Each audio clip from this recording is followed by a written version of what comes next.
Good evening, everyone. Look at this beautiful still life we've got here. Different elements, cup. These are, I guess, is porcelain, and that could be that's glass.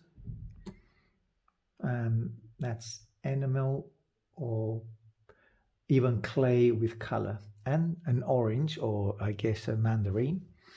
Well, obviously we're going to do it in black and white, so that doesn't actually matter the colors, but it's to get as close as we can with the material that we're dealing with. Let's say porcelain.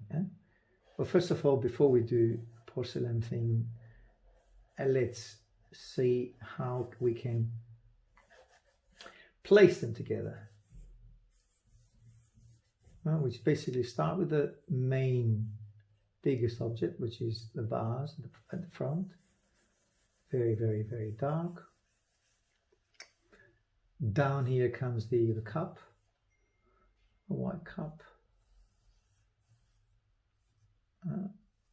And the base of the cup down here. And you have the red cup. But the red cup on the left, it's much darker than the green vase. So it is basically within the shadow area of that. Very, very dark. That's the dark I see here. Okay, light, dark. Then you got the orange or the mandarin. So I'll try and get as close to the material, the texture that we're dealing with. Well, material, and basically the best word will be to word it properly is the texture. Get the right texture. Then you got the red cup here. Handle. Everything is dark. You got some light, some highlights here. And also you have the light, or the lights are coming from the left. There you are, a bit darker here. Darker there, you've got the handle here. Well, that's basically the three objects. Red, darker, which is part of the background. You might see there's that way. It says dark is the background. That's also dark as the background is. And then you have the white cup, which the shadow part is dark. Now, the cast shadow of the red cup is this one here. That's the cast shadow of the red cup. You can go a bit darker, and you got that's the cast shadow here. And you got the green vase, which comes all around here. There you are. And then you have the background, which is all dark. So let's deal with this dark here. To go faster, use the side of the charcoal. That's willow charcoal, by the way, for the ones which are new to this. Willow charcoal. That's basically real wood, which is being obviously prepared in oven with. It's been burned on oven, which is, as I said, these are branches of real wood. So you have the same equivalent of that is the manufactured charcoal, which is also. It's not real wood. It's not real wood. So yeah, willow charcoal. Now I like it because it gives you beautiful and very, very quick darks, which I'm after. Very, very sharp at the top of the white cup here. Then you have that texture here. Soft.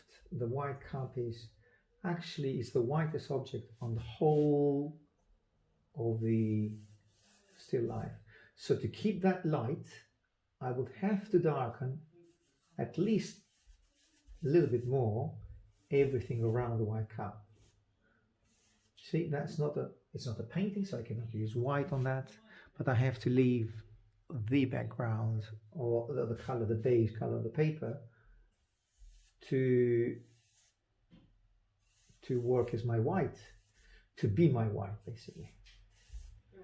You've got the darks of the cup, so dark and everything going all around. It's almost getting rid of all what I've done so far, but I can come back and reinforce those lines. The big, or the top of the big vase, and we have the width of the green vase, the orange, we've got cast shadow of the mandarin, and the white cup. As I said, everything needs to go slightly darker to create that white cup here, as we do not have the luxury of using color on this. Okay, now cast shadow of the red cup, white cup, and the red mug here, I think. And handle of the red mug.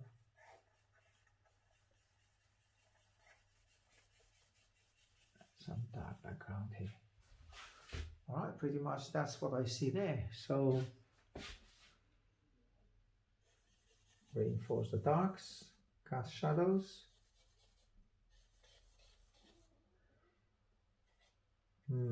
Dark here. Darken the top of the big vase.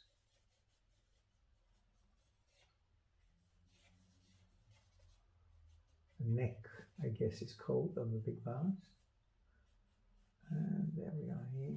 Oh, nearly forgot the green bottle. I've just seen that. See, it's so dark. It's basically just at the background, so it doesn't actually attract any attention whatsoever there. So it's just part of the background. It's like an ornament, but actually, if you see it, it's a bottle. Okay. Well, the white cup.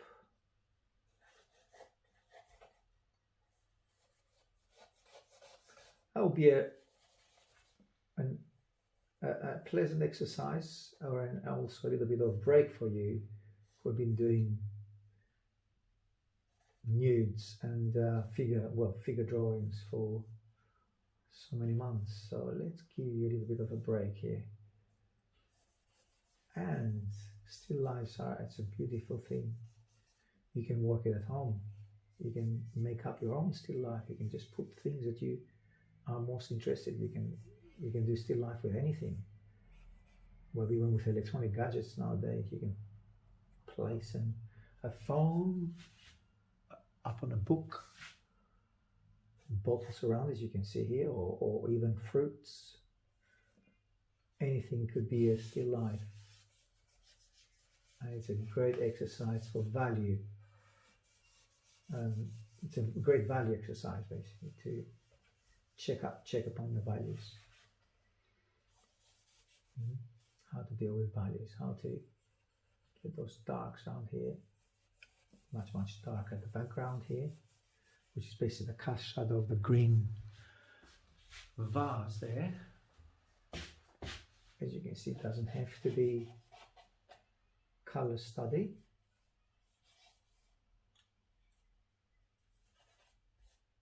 It can be worked even with black and white. That's a clear indication that yes, you can work, or grisaille. If you want to do it in painting, you can start for the class in painting, then you can start that in black and white, or also known as grisaille, and add color to it as you go along. Well, after the you've completed the value study. Now, keep in mind, this object, which is the mug, is slightly higher than the mandarin. So it's higher, lower, and the lowest is the white cup there. So that's the base of that, slightly lower the mandarin, and even lower the white cup. So we're doing okay with these, which is basically see the relationship between the objects, where they stand compared to each other. And you got that little line which is basically on the cup here. I like that unfinished sketch feel to the things, like this. Like it's not finished and it's not perfect, but it's a style basically. I guess it's a style, or it's basically I don't want to get more involved with being to do a perfect rendering, because I'm not after it. Some of you might be, and why not? For a good reason. You might love rendering, that's up to you, but I'm not after that. I'm more to give it a quick,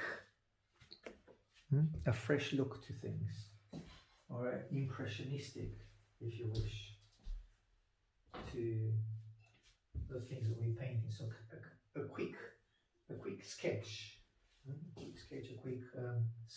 a quick study, you might say study, yes, why not? It's a quick study of what we see. So using also a little bit of that mono zero rubber.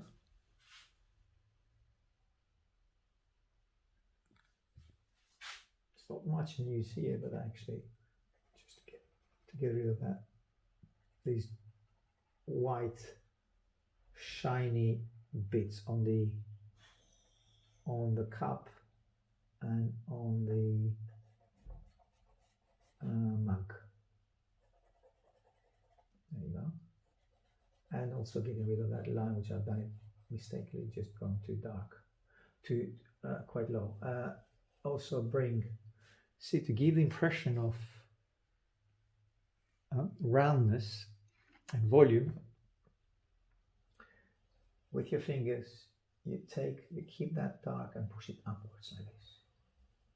There you are. And also the handle, which is actually quite bright here. Putty rubber.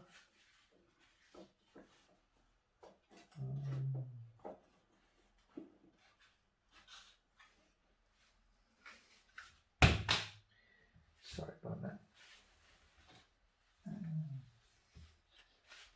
So a bit more putty rubber in my hands here. There. Okay, so just brightening it up with this. It would be better without putty rubber, basically. It would be much better with this rubber here. Mono zero. So lighter at the end of the cup, the edge of the cup. There.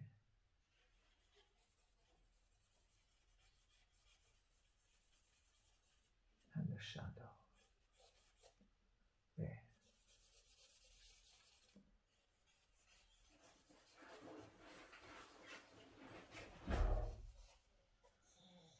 And slightly softer,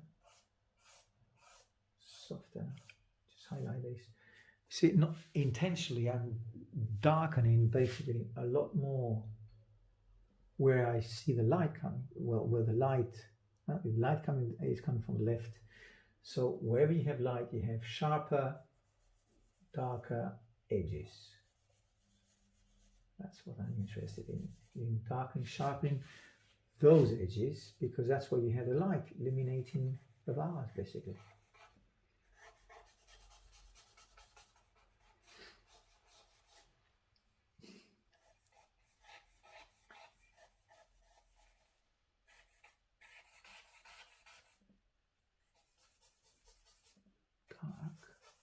green bottle, dark green bottle here.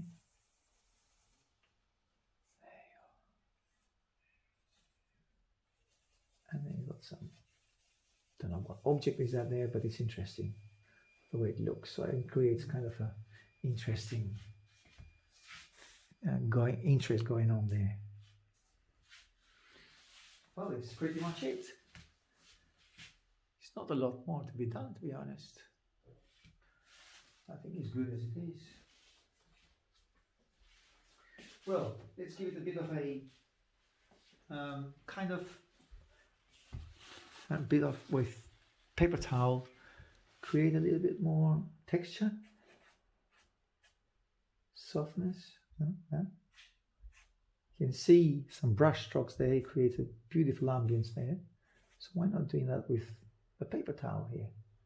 I don't have much line here going on, so just switch off that line, get rid of the line. Less dark. The mandarin is actually quite transparent.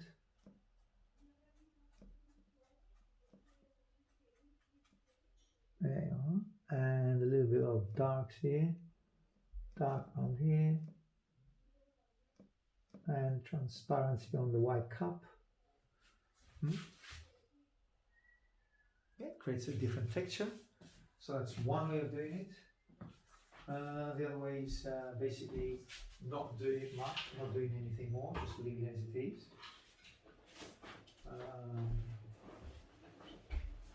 Well, it's actually up to us what to do with it. Another way of doing or creating kind of texture would be using basically this one, a bit of brush. So create there, highlight on the bottle, softly there, top of the mug. That's soft here, and also you got the, see, it's like it creates a beautiful ambience here with these. It's airy, it's beautiful, it's transparent by pushing the brush this way. There you are. Or your in our case, it's not a brush, it's a pencil, charcoal basically. But that's why I'm using brush to create that beautiful texture as much as I can, basically.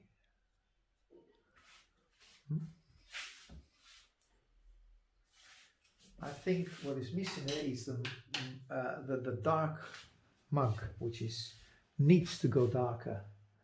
So let's give that back to the mug, and then that will be pretty much done.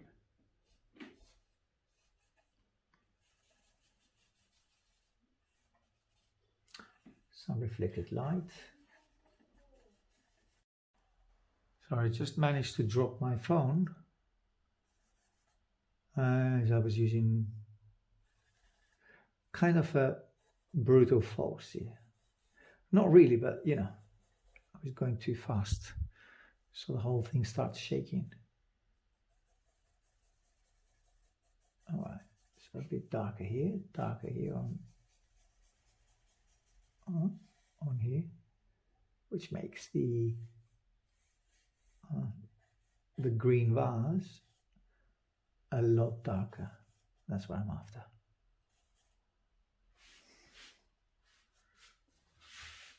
That's it, our still life. Okay, I guess the mug could go a lot darker as well. I'll leave it there, especially here. We could go a lot darker here, down here. But the paper is saturated now, so I don't want to push it anymore. It's not working. I'm putting loads of darks. It's not working. I guess that needs a little bit of spray, but I think it's a good enough exercise. Doesn't have to be sprayed a lot more. All right then. I'll see you on the next one. Check out the original. Beautiful. There, beautiful still life. And quick sketch that we've done here. All right, see you on the next one.